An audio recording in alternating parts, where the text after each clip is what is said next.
Good afternoon. I'm delivering comments on behalf of Madison House Autism Foundation and the president, Jolynn Prince, who can't be here today due to a family emergency. This is not the first time Madison House has presented in comments to IACC, and it will probably not be the last. Our goal is to stand up for adults on the autism spectrum so their needs will be known and perhaps their life trajectories will be changed for the better. It's not looking good the ways if things don't change and if they don't change dramatically. Through Madison House Autism Foundation, now 10 years old, and Madison Fields, our farm and housing project, we are addressing the many issues that adults on the autism spectrum face after they turn 21 and no longer receive federally mandated services. A large portion of our society has never even given thought that children with autism grow up to be adults with autism. The outcomes are dismal. The funding on state and federal levels is most scarce for those who are most vulnerable among us. The services that do exist are inadequate. Job prospects are virtually non-existent, with researchers projecting 80% underemployment or unemployment.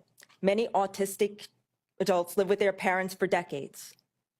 What is going to happen when these parents can no longer care for their adult children? Let me share some background. Madison House Autism Foundation is a 501c3 organization headquartered in Rockville, Maryland.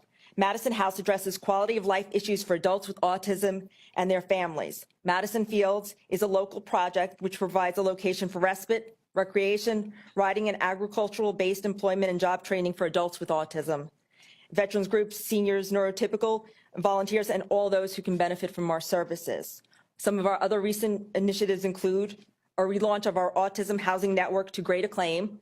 This national initiative is sparking ideas to create innovative residential opportunities. It's an online resource. A new and exciting arts employment initiative, a replicable program for those on the autism spectrum who may be considering a career in the arts.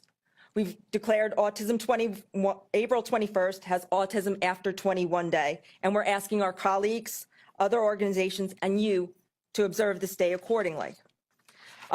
We've been championing universities to develop training for careers in the field of autism and for greater accommodations for those on the autism spectrum who are candidates for education to have a higher level of success.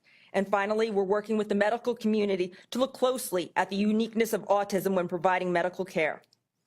However, more than awareness, we need evidence-based studies and creative action on the federal level. Not all adults with autism will grow up to be self-advocates, much like most neurotypical individuals will not grow up to be politicians. In fact, self-advocates may have very different support needs than many others on the spectrum. Finally, as you know, support needs are costly. Even supports delivered in a community-based setting, a family home. Supports can bankrupt families both emotionally and financially. We are living in times that are rapidly changing, and the way we deliver services must change as well. Our politics and our leaderships reflect this complexity. These are frightening times for families. However, we're looking to change these outcomes, and we need people like you.